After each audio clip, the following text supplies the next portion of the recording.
আমাদের দেশে এখনো মাত্র ৫৬.৬% শিশু জীবনের প্রথম ৬ মাস কেবল মায়ের বুকের দুধ পেয়ে থাকে। আর এই পরিস্থিতি নিয়ে যখনই আলোচনা হয় তখন খুব সহজেই পুরো দায় চাপিয়ে দেওয়া হয় মায়েদের ওপর। বলা হয় মায়েরা অসচেতন কিংবা নিজেদের শারীরিক গঠন ঠিক রাখতে বুকের দুধ খাওয়াচ্ছেন না। অথচ এই অভিযোগগুলোর আড়ালে ঢাকা পড়ে যায় নারীর প্রতি আমাদের সামাজিক অবহেলা আর বৈষম্যের চিত্র। গত ৩ আগস্টের প্রথম আলো পত্রিকায় প্রকাশিত এক খবর আমাদের এক কঠিন বাস্তবতার মুখোমুখি দাঁড় করিয়ে দিয়েছে। খবরের শিরোনাম ছিল ২১ দিনের শিশু হামে আক্রান্ত এবং ১৫ বছরের মা জীবনের টিকা নেননি। একটু ভেবে দেখুন, এখানে মা ও শিশু দুজনই আসলে শিশু। মাত্র ১৫ বছর বয়সে মা হওয়া এই কিশোরী নিজের জীবনে কখনো কোনো টিকা পাননি, আর তার মাত্র ২১ দিনের সন্তানটি এখন হাসপাতালের আইসিইউতে হামের সাথে লড়াই করছে। আমরা সাধারণত জানি যে ৯ মাসের কম বয়সী শিশুদের মায়ের শরীর থেকে পাওয়া প্রাকৃতিক রোগ প্রতিরোধ ক্ষমতার কারণে হাম হয় না।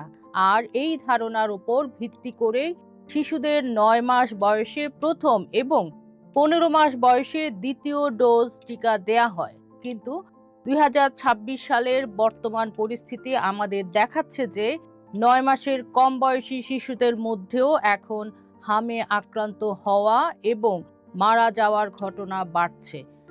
এটি দেশের টিকাদান কর্মসূচি ও পুরো স্বাস্থ্য ব্যবস্থার এক গভীর সংকটকে সামনে এনেছে। জনস্বাস্থ্য বিশেষজ্ঞরা বলছেন, এই সংকটের কারণ কেবল টিকার অভাব নয়, এর পেছনে জড়িয়ে আছে মাতৃপুষ্টির অভাব, জেন্ডার বৈষম্য, বাল্যবিয়ে এবং পরিবারে নারীর অধিকার না থাকার মতো গভীর সামাজিক সমস্যাগুলো। স্বাস্থ্য অধিদপ্তরের তথ্য অনুযায়ী দেশে চলতি বছর এ পর্যন্ত প্রায় ১,৩১,০৫০ জন শিশুর মধ্যে হামের উপসর্গ দেখা গেছে এবং ১৬,৪০৮ জনের দেহে সরাসরি হামের সংক্রমণ নিশ্চিত হওয়া গেছে। সব মিলিয়ে প্রায় ১.৫ লাখের কাছাকাছি শিশু এই রোগে আক্রান্ত হয়েছে এবং অন্তত ৮৪৭ জন শিশু মারা গেছে। বিভিন্ন গবেষণায় দেখা গেছে আক্রান্তদের প্রায় ৮১%ই ৫ বছরের কম বয়সী শিশু। এদের একটি বড় অংশই দরিদ্র, জলবায়ু ঝুঁকি কিংবা বস্তি ও চরাঞ্চলের মতো সুবিধাবঞ্চিত জায়গায় বসবাস করে।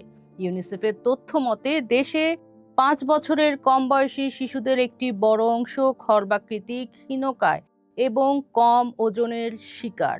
বিপুল সংখ্যক শিশু চরম খাদ্য দারিদ্র্যের মধ্যে রয়েছে, যার মানে তারা প্রয়োজনীয় পুষ্টিকর খাবার পাচ্ছে না। এছাড়া ১২ থেকে ৫৯ মাস বয়সী শিশুদের ৪৩.৯%ই রক্ত স্বল্পতায় ভুগছে।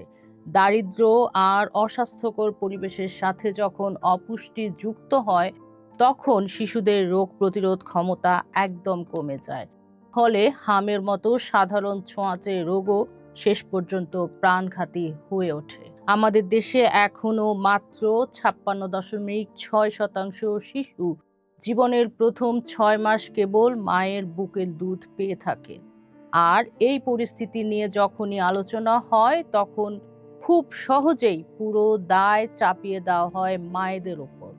বলা হয় মায়েরা অসচেতন কিংবা নিজেদের শারীরিক গঠন ঠিক রাখতে বুকের দুধ খাওয়াচ্ছেন না। অথচ এই অভিযোগগুলোর আড়ালে ঢাকা পড়ে যায় নারীর প্রতি আমাদের সামাজিক অবহেলা আর বৈষম্যের চিত্র।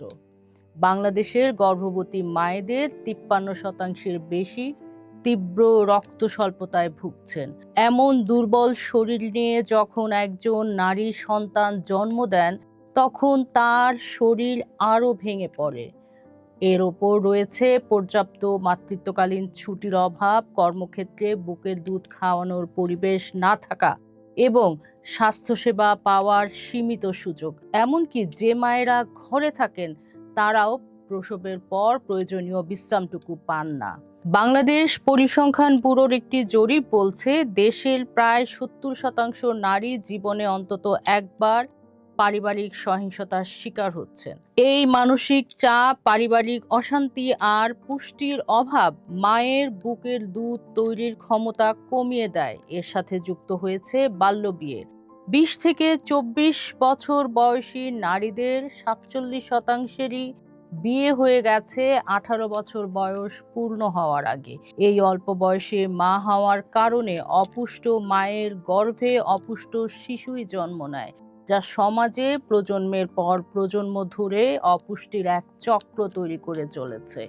তাই হামের এই প্রাদুর্ভাবকে শুধু টিকার ঘাটতি হিসেবে দেখলে চলবে না।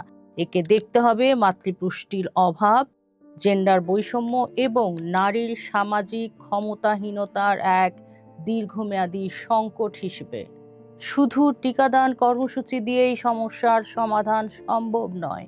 এর পাশাপাশি কিশোরীদের স্বাস্থ্য সুরক্ষায় জোর দেওয়া, বাল্যবিয়ে বন্ধ করা, নিরাপদ কর্মপরিবেশ তৈরি করা, গর্ভবতী মায়েদের পুষ্টি নিশ্চিত করা এবং পারিবারিক সহিংসতা বন্ধে রাষ্ট্রীয় ও সামাজিক উদ্যোগ বাড়ানো খুবই জরুরি। মায়ের পুষ্টি, নিরাপত্তা এবং প্রজনন অধিকারকে গুরুত্ব না দিয়ে এই জনস্বাস্থ্য সংকট কাটানো যাবে না। সময়ের অন্য পাঠ দেখুন। থাকুন ঢাকা পেপারসের সাথে।